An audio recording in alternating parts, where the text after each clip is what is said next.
Hello, everyone. Yes, Sana. Hi, Hey, morning, Steven. Sana. Morning, Ravi.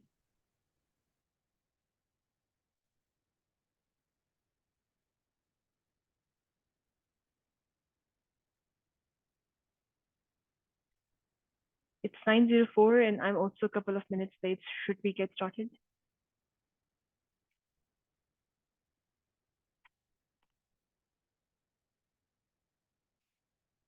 I think I'll pick up on the discussions that we had in the last meeting. But before that, I wanted to ask one quick question to everyone. I'm experiencing serious conflicts on Monday, 9 a.m. every morning because of my commitments with the East Coast teams, and somehow it's becoming difficult for me to continue the meetings on Monday, 9 a.m. So is there any other day in the week that we could set the meeting? I will set the poll and we can actually gather some feedback from the community on shifting this time.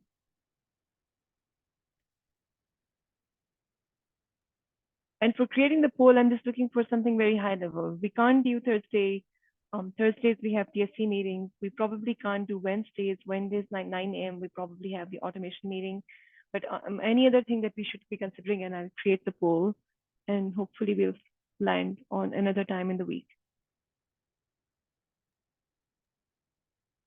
Yes, Sana, that makes sense. Yeah. It does. Thanks, Balaji. Yeah. Okay, so I'm going to pull the document that I myself and Kaushik discussed last time. And I do recall that all the working groups were going through their updates, and we were supposed to go in the reverse order this time so that we could allow the working group 5, the assurance group, to give their update first. Is there anybody from work group 5 at the moment here? Yeah, hi, Subhash here. Hi, Subhash. Yeah.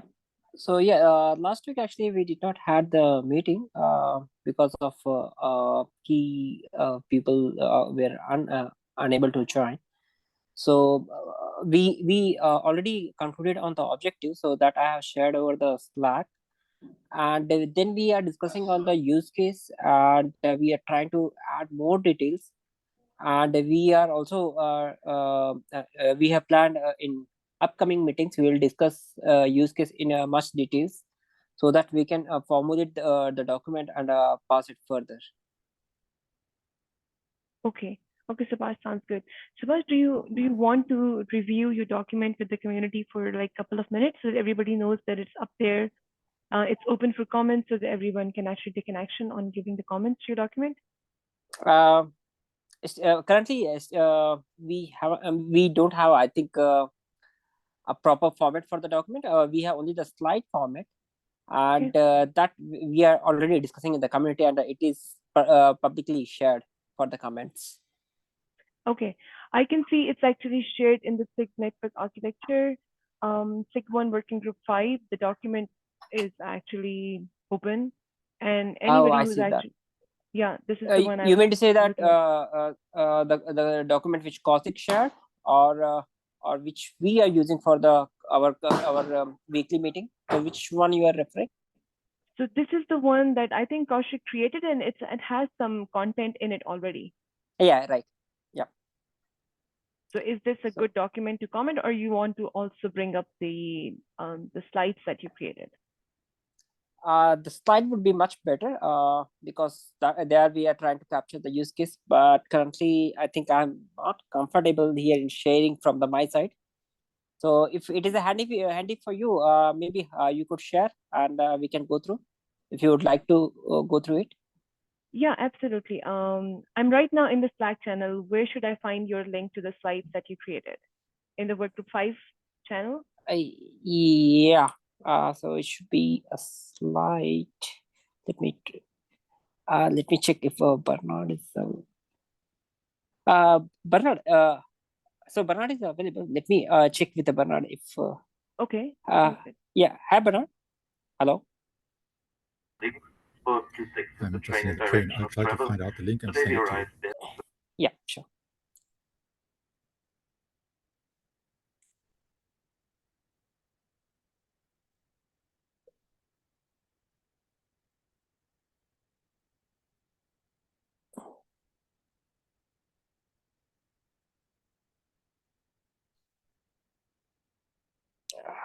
Just give me a 2 minutes, and I'll try to. No fetch worries, it. take your time.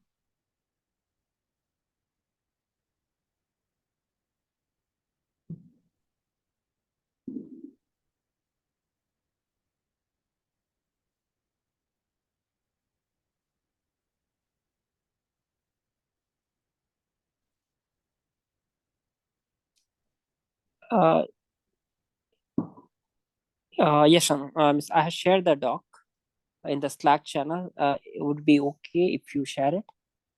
Yeah, I The can do that. design consideration.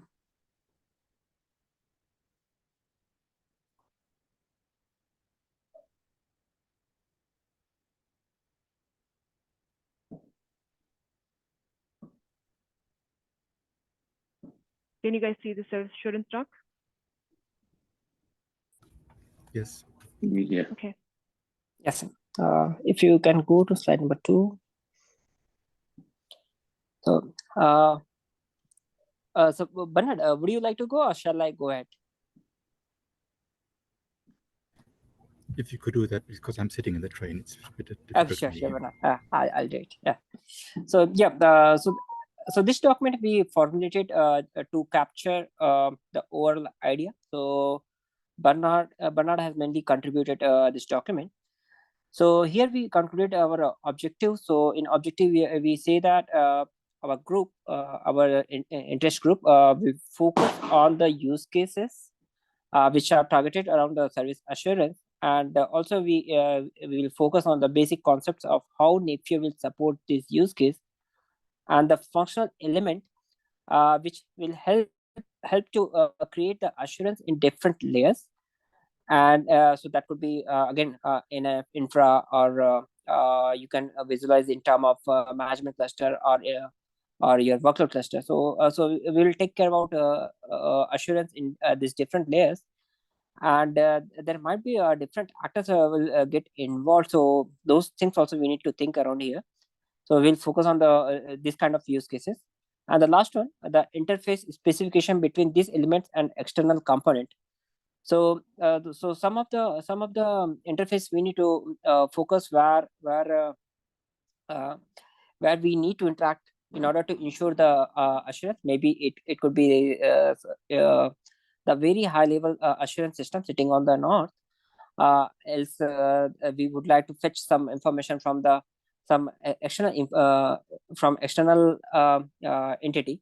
So that could be observability, or it could be some external DB, or some data lake, we can assume, and we need to fetch those information from there. So we'll try to look around, try to define those interfaces, focusing on assurance. And if you go to the slide number 3, Sana, could you go further? Yep. So here we try to highlight how exactly our overall system will look like. So at the last point, actually, where we capture what are the functional element we are trying to visualize in the service assurance system.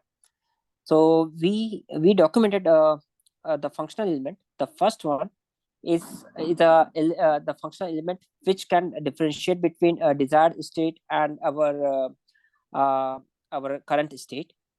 And the second one, the functional element which captures the current state. So you can visualize it as a I think it's a observability which will give us the current state. And the third one, the third one is the observability, and the second one a function which describes which resource, service, and subjected to the service assurance mechanism, and how this related to another. So here we talk about the correlation mechanism. So by understanding the current state and our desired state, we need to correlate. So this functional element should focus on it.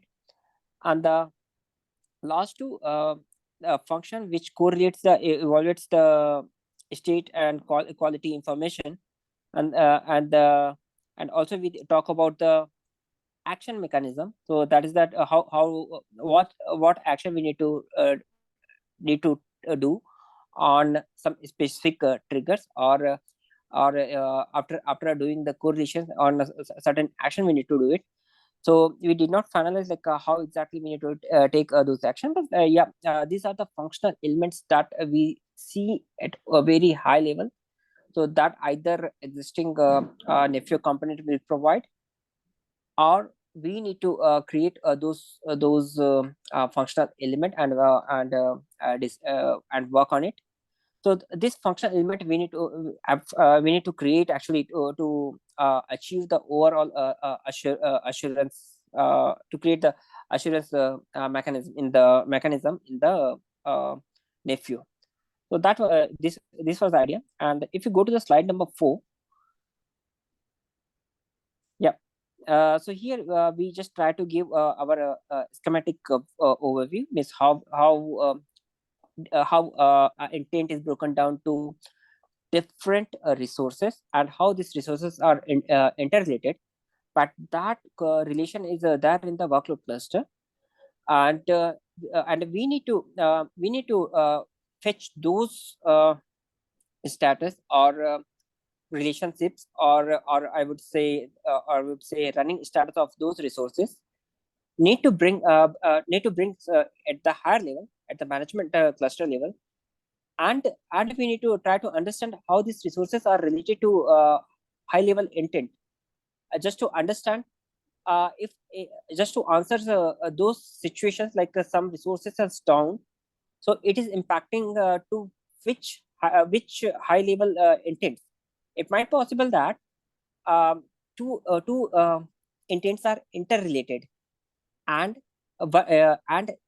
let's say there's a discrepancy on one resources, or there's a some quality drawback, quality degradation happens on the one resource, and somehow it is impacting on some other intent. So this correlation graph, we need to prepare it, and that relationship graph we need to build it. So there we are calling as an impact graph, and that we are thinking that could be our first use case in order to towards to achieve the service assurance, that we should able to draw that resource relationship and try to understand their impact on each other. It could be impact on the one on interrelated intents, or interrelated resources. So that we would like to understand. If you go on slide number 5, so there we try to put the user story. Like as a DevOps engineer, we engineer for a network solution. I want to understand which KTS resource related to which high level intent, and I have forwarded the KTS API. So here mainly we talk about their relationship, and try to understand how they are impacting each other. So in this context also we had some further discussion on the NF topology controller, and in the NF and that I think that going to be a deliverable in the R2. So so we are referring that code also, and trying to understand how they are trying to collect the status from the workload cluster, and finally giving us the high level picture, how the resources are deployed and what are their current status. So it is a very good reference point for us. Like we could understand how we can collect those information from the workload cluster, and how the management cluster could use it. And also we feel that there is a action mechanism is missing, so that part we can put it. And with that we'll able to provide one end-to-end service assurance system. So from by that we'll able to when we able to deploy any NF topology, so that time we'll able to understand what NF is going to deploy, and based on that we will able to form the relationship. And once it gets deployed, we need to collect this information, try to understand which NFs are deployed and their running status. And based on the quality degradation, we will try to take one action which could be a policy. So that was the just I'm giving the overall very high level picture. So that what we are visualizing currently. Yes, no. So yeah, this was our first user stories. Yeah. So Excellent. currently we are trying to detail it out. Yeah. Subhash, are you looking for specific input from the community members on giving you additional ideas to refine your user stories, or to give you additional user stories, or to create more comments? What do you expect from the group here? And I'll share the link in the chat as well. Yes, Anna. Actually, we need to understand what is exact high. There are certain questions like what should be the exact high level intent for us, and how this high level intent is related to resources. So that question we are trying to ask and trying to understand from the community members. And also we look some inputs from the work group 4 so that they could help us with the information model about our high level intent, and how the different NFs are related to this intent, and how the resource would be going to be captured under it. So this hierarchical relationship should come from the work group 4. And uh, the constructs which are available in R1 and R2.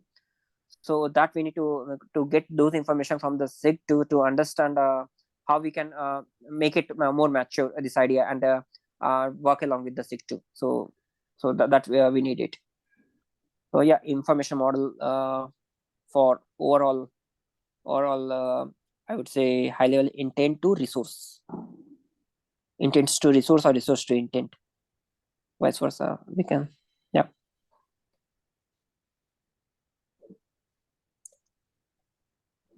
I think yeah, it should be we should work with the work group 4 so that we should able to form this model, and everyone could consume it.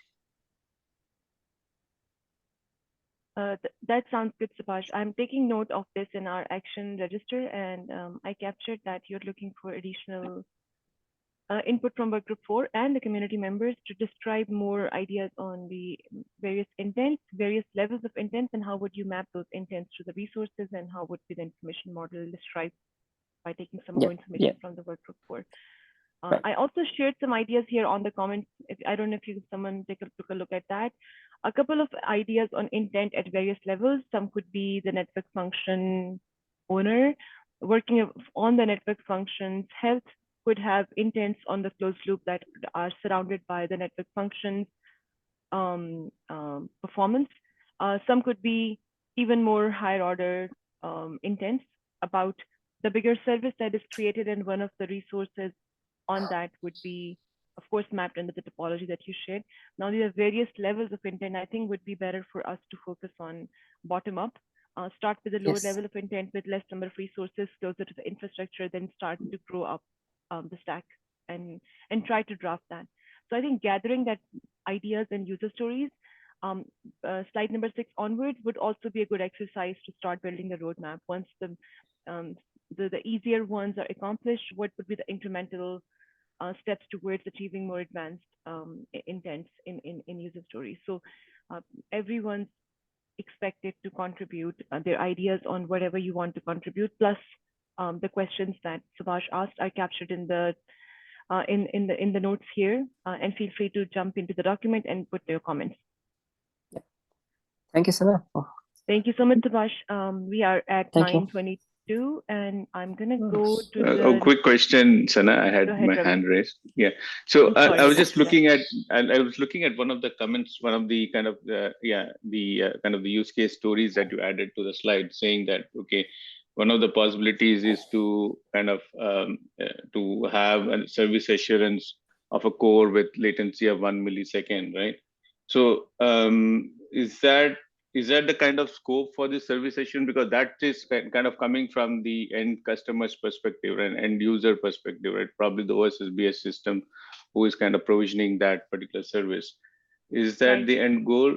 Because, at least realistically, it seems to be that, looking at how deployments are, you are. This is the long-term stretch goal, Ravi. You're right. Okay. This is not directly translatable without having a service orchestration system in the middle, but we could have all these intents coming into the Nephew system and would have to have some resource mappings created to realize those intents as well. But it seems like the one that I showed in the user story number 3 on the comment is kind of more advanced and higher up the stack.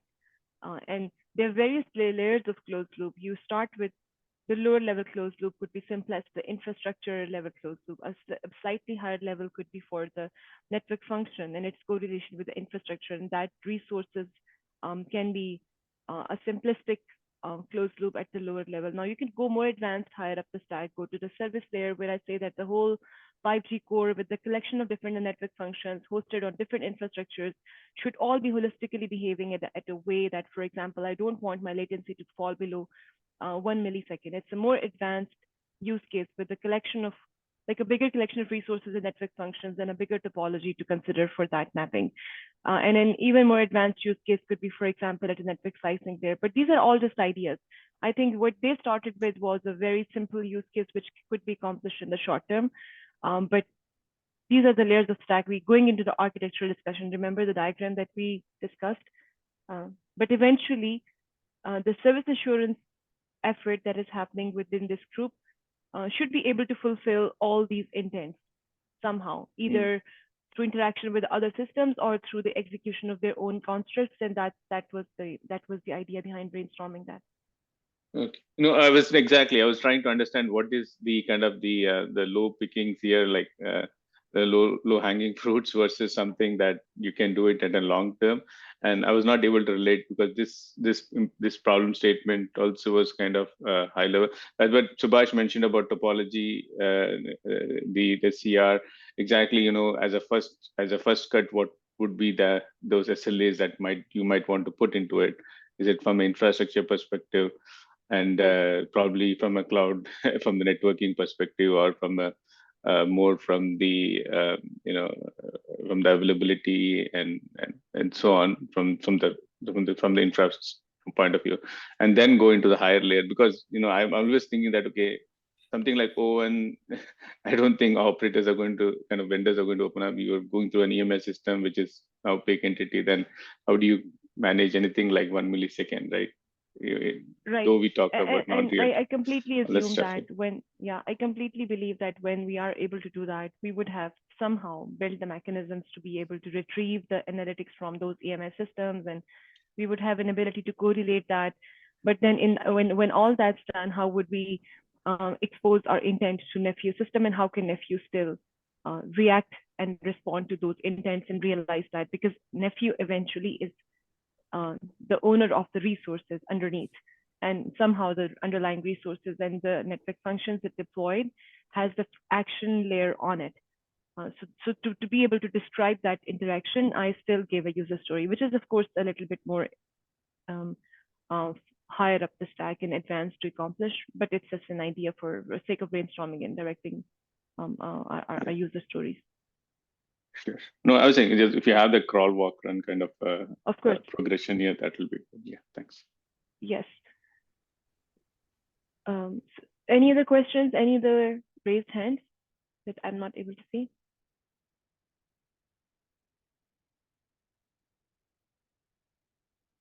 If not, I'll let the work group 4 take up the stage and walk us through what's going on with work group 4. And if they're looking for any inputs from the community, I'll pass it on to whoever's here from work group 4.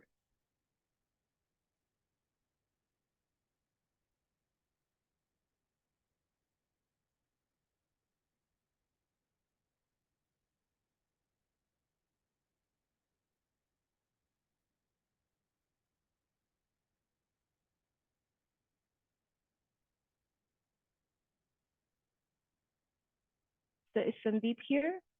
Bernard, Sandeep, or Tall?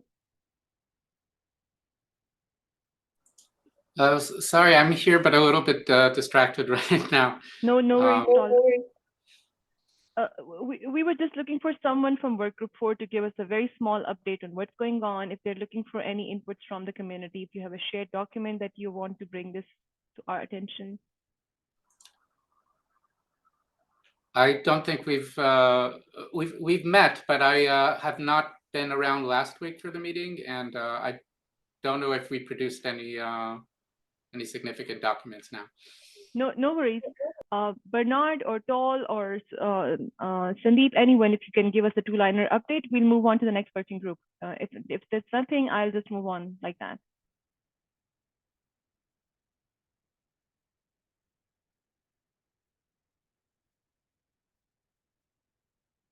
And Sandeep is not on the call, right? I saw some documents being staged by Sandeep on the SIG architecture group, and he was looking for feedback.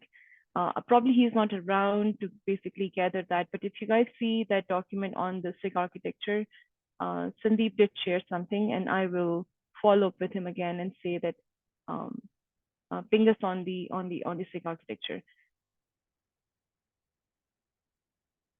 So I'm going to move on to the next working group, which is the RX scope and user stories. And I think we had a plan last time that we will be, we'll start working on the RX3 working group after November 15th. I'm going to share my screen again just so everyone can see the action items. Can you guys see the screen now? Yes. Yeah.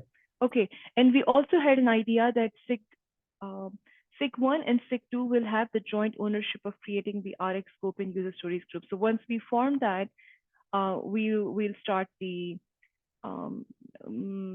touch points for this group to start brainstorming on ideas for the release 3 so that we are not falling behind, and having the 2 SIGs working together, we'll also be in a form in which we can create the user stories in a format that are more useful to SIG2. And I think we were also looking for a template from SIG Automation, a template for user story that could actually be relevant. Yeah, go ahead, Balaji, you had the action. Yeah, actually, if you go on the top, I actually provided the template. If you go to the top of the agenda.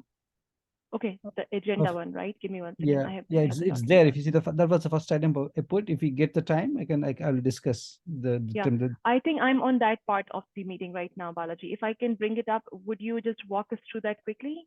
Yes, sure. Yeah. Okay, let me put it out. Okay. Yeah, just to set the context, last week we discussed about how should the user stories look like from the SIG1 perspective, and how the SIG2, the automation group, which is responsible for the execution of that, will take it away and then correlate. It will create its own epics and stories and tasks, etc.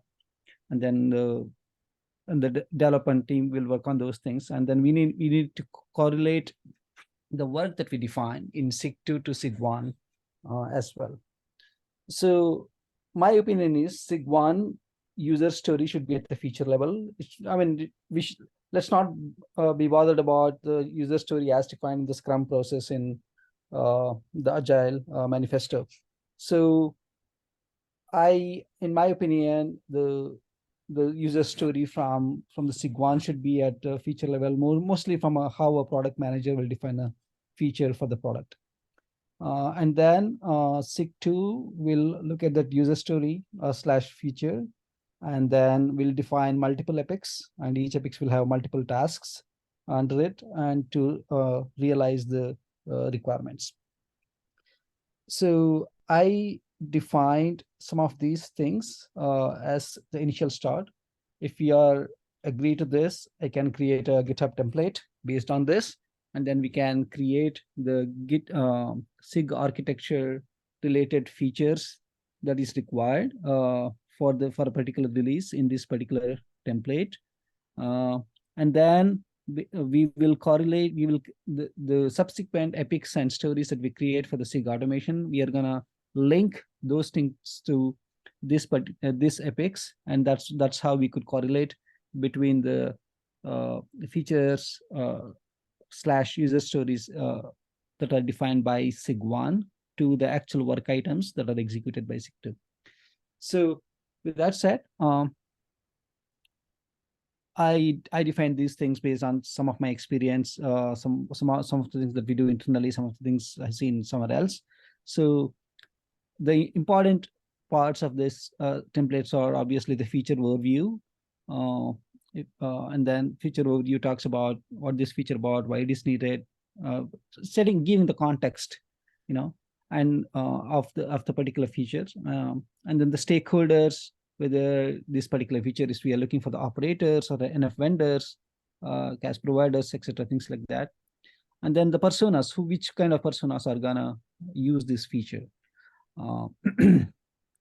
And then some of the design and architectural considerations for integrations, such as northbound, southbound, east-west, interplay with other open source projects, considerations for scale, deployment, etc. For example, if it's is it a cloud deployment, remote, is air gapped, etc.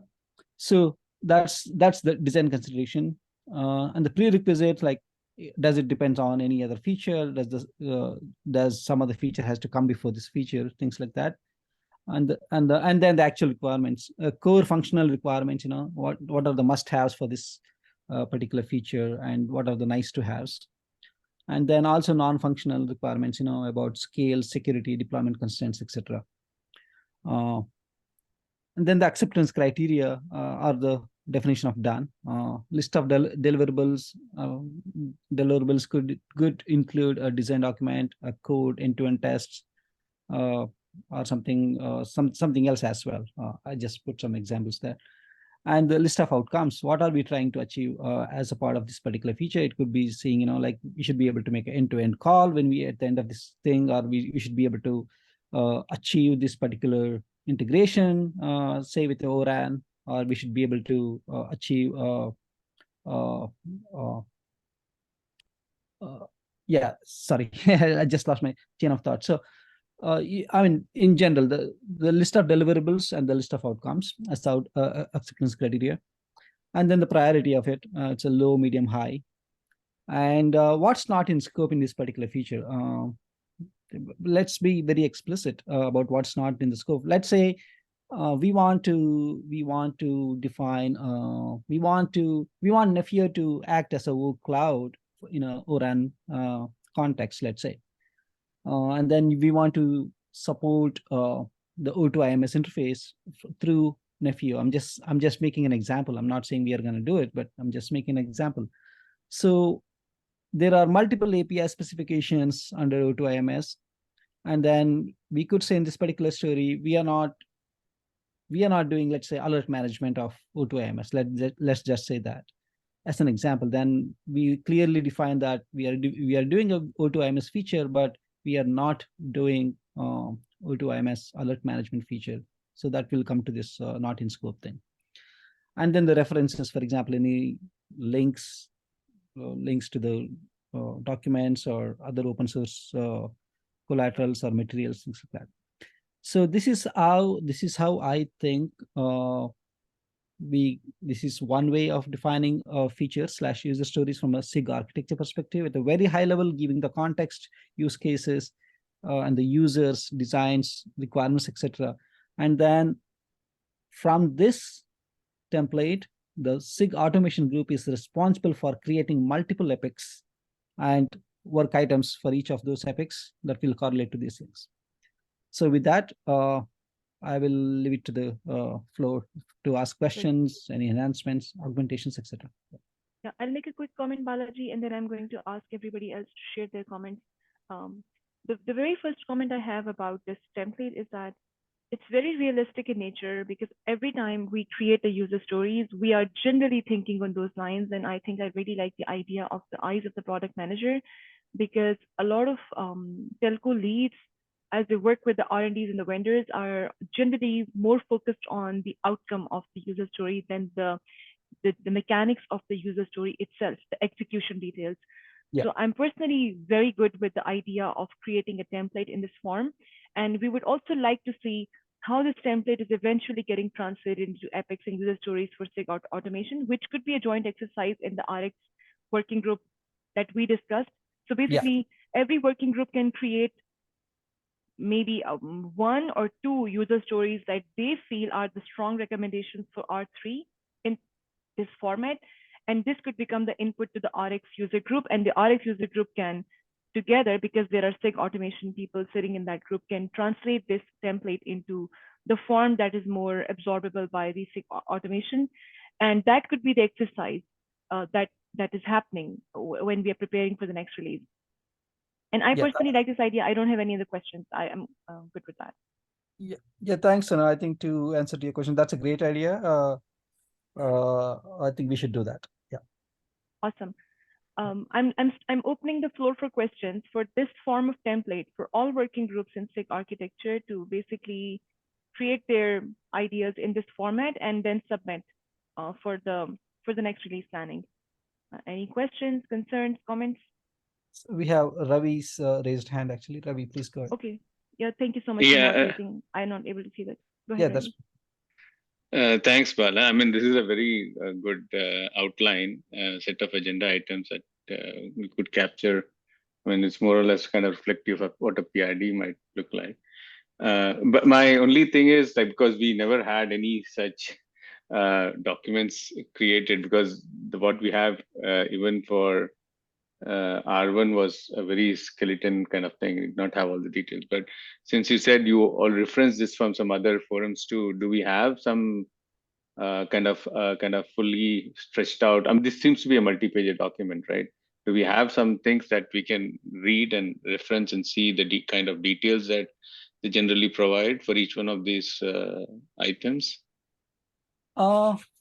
There is no specific one that I can think of. There are some internal ones. Obviously, I cannot share that here.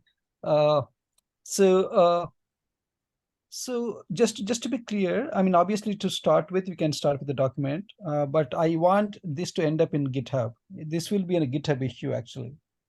The reason being, when we create the other work items for the SIG2 or SIG automation, right? So we are going to link every epic that we create under SIG2 to this particular thing. You know, these are the epics that's going to that are going to realize the requirement of SIG1. So to start with, we can have a document, that's fine, but it is going to end up as a GitHub issue. Probably I did not answer your question, Ravi, in a way that I know. Yeah, no, I was just thinking more because there's so many LFN projects that are kind of quite mature, and do they follow something like this? And if it's an open, then those would be good reference points. Just coming from that probably we can start with one feature in one of the things, and we can use it as a reference. If we are okay with the template, yeah. For example, we are doing a lot of work in ORAN right now. We will create something, or even the other like service assurance, like what Subhash showed us. So take one of the features. Let's create a document and then use REST template. No, yeah, it is a good starting point. Thanks. Yeah, thanks, sir. Yeah. Victor, you have raised hand. Yeah, well, just like a quick question. Are you planning to use the GitHub templates feature? Like, I mean, yes, like I was hoping to create a template along these lines once we are in agreement, Victor. Yeah. Oh, sounds great. Thank you. Yeah, thanks. Yeah. So, any other questions, comments? I mean, something. Please say if you see something here that you don't like as well. Please and this document is created in a shared folder under SIG architecture. It's widely open, so anybody can comment there as well. Add suggestions, or if you want to have, if I'm missing something, please add it as well. We could add it as a part of template. And if you don't like something here, please give that feedback as well. Everything is welcome. Thanks. Thanks, Balaji. And this document is linked here in the meeting notes. This is Balaji's first comment to this action register, and you guys can come access that as well offline. Yeah, thanks. Son. Thank you so much, Balaji. And thanks for taking the action item. I'm quickly looking at the list of what action items were left from the last week. I have an action item of creating the weekly meetings for work group 2. Let me take a look at this work group. The SIG architecture work group, and I'm trying to basically find the right date for SIG architecture meetings so I can actually create the work group 1 meetings as well. So I'm going to create 2 polls, and I will try to gather some votes, and based on that I will set the 2 meetings, because I'm again looking for a good time slot for SIG architecture, and once I land that, I will find another time slot for the work group 1 meeting as well. And we should start working on the objectives and deliverables for work group 4 as well. With that, I'm going to the action register to make sure that we have all the actions from the last meetings captured here.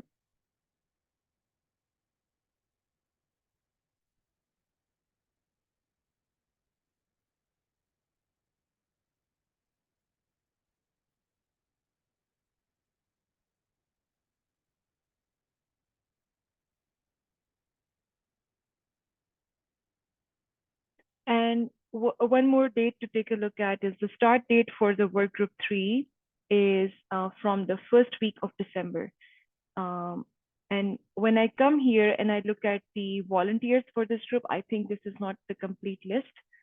We probably need additional volunteers who could contribute and participate in this working group. And this working group is a combination of SIG1 and SIG2 joint ownership. And if you would like to volunteer yourself to become a part of the RX scope and user stories, which is now R3, starting in the first week of December, and would probably conclude some outcome for the next release, please put your names here, and then we'll of course take a look at the calendar and create the ad hoc series of meetings for the RX3 user and scope and user stories as well. Any volunteers right now that I can take note of? I could contribute to this. It's Ravi. Do we have a meeting set for this already, or no? this This will be started ad hoc. So basically, these meetings should not run the whole time. Me and Kaushik had a feeling that these meetings should start closer to the release, RX next release preparation work, and once that output is created, these meetings will dissolve, and then they will restart again every time. So these are not sequential. That goes throughout the calendar. Yeah, I can be Sana. part of this too, actually. So, Yeah, Yeah, so that you we can are not. you can sign me up as well, Sana. This is Alexei. And Lex. Thank you. And Karen as well.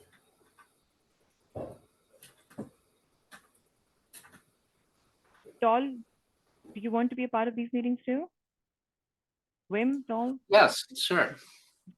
Good. I'm volunteering Wim as well. I don't know if he would like to be. Is Wim here? Wim is not in the call today. Okay, all good. I'll check with him offline, and if he's good, I'll include him. And of course, we can always write additional names and include additional people after this as well. I felt he was very active in the last R2 planning meetings. Might like to become a part of this as well. So I think I work on 3 polls. Go ahead. No, you can put my name as well, Victor. Victor. Thank you. Perfect. Thank you. So I think I need to work on 3 polls. We'll start looking at calendar for this one too. and I need to change the time for SIG1 from Monday to some other date. And of course, I need to work on the work group 1 meeting as well. With this, I am left with the work group 2 updates right now.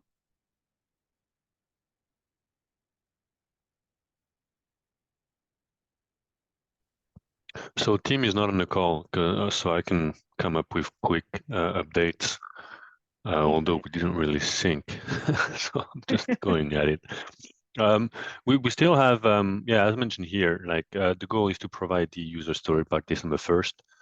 So within the team, we are converging on an architecture mapping of, Nefio on top of ORAN and how we can realize ORAN architecture with Nefio. We had a lot of active discussion on this for the past couple of weeks, I believe, but we are converging, and I believe we have come up with at least one model.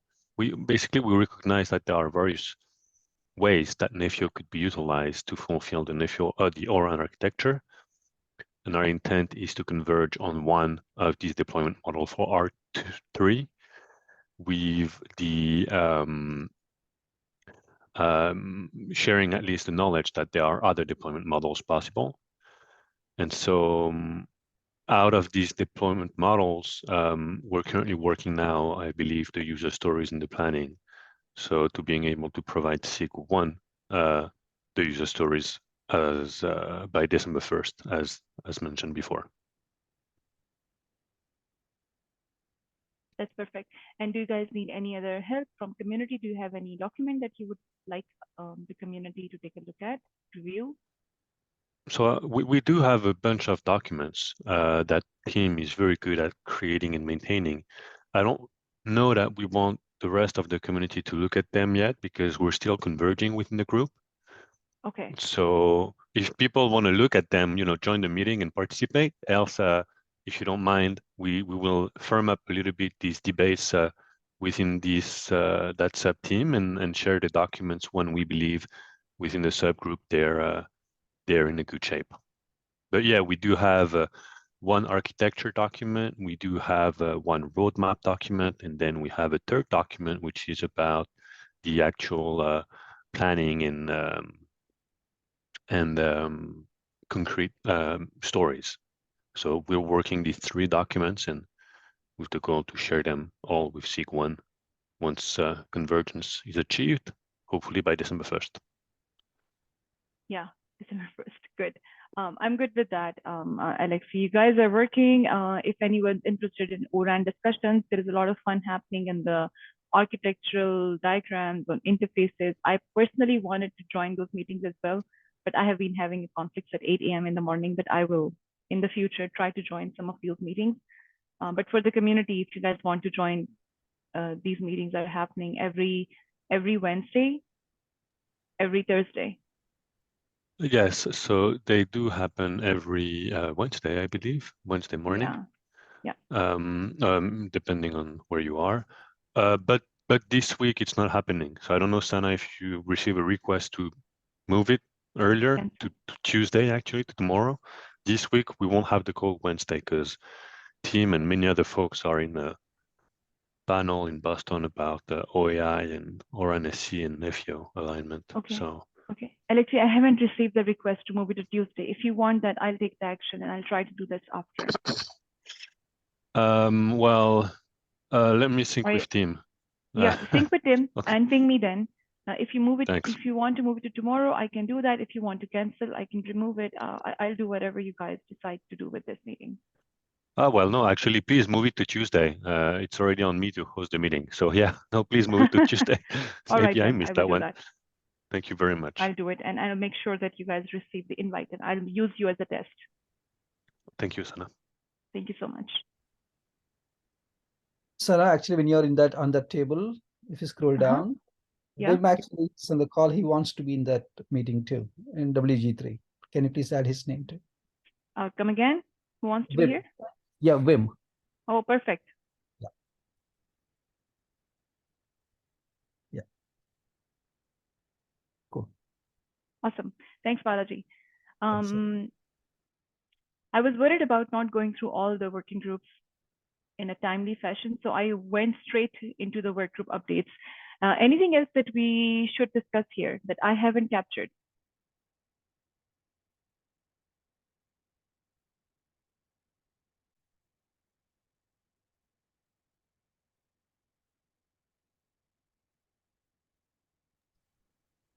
So the process document, we are still working on it.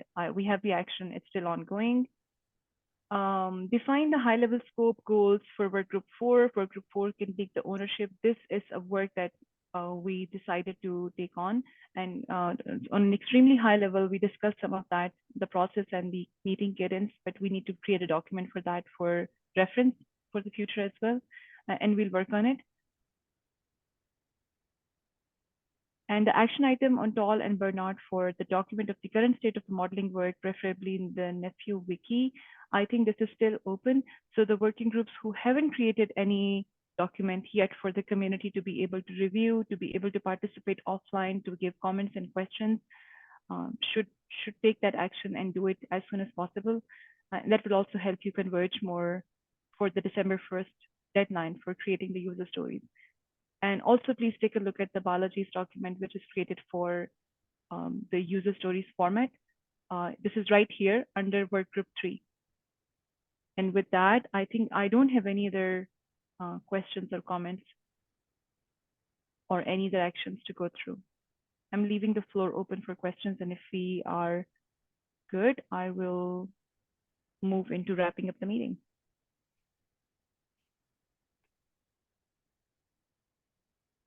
No more questions, comments? Wim, Bernard, Balaji, Dol, Vance? No, we just have to sit down and do the work. Yes. We'll You were very quiet, Tall, today, unlike your personality. I didn't hear much from you today. Yeah, I apologize. I'm distracted with something else right now, but Okay, no I didn't want to be off this meeting, so I'm trying my best to balance. No worries. Well, it's unusual that we wrapped up the meeting with all the work group updates and we captured the action items, and we are still 5 minutes early. So if there are no more questions, no more comments, I think we can wrap up the meeting and give you 5 minutes back, which has never happened in the history of SIG 1 meeting. Thank you, Sana. You should run the meeting that way every week. Oh my God, that's the challenge now. Thanks, Alexi. Thank you very much. Thanks, everyone. Thank you so much for your contribution. Thank you. Have a good one. You too, guys. Have a good week.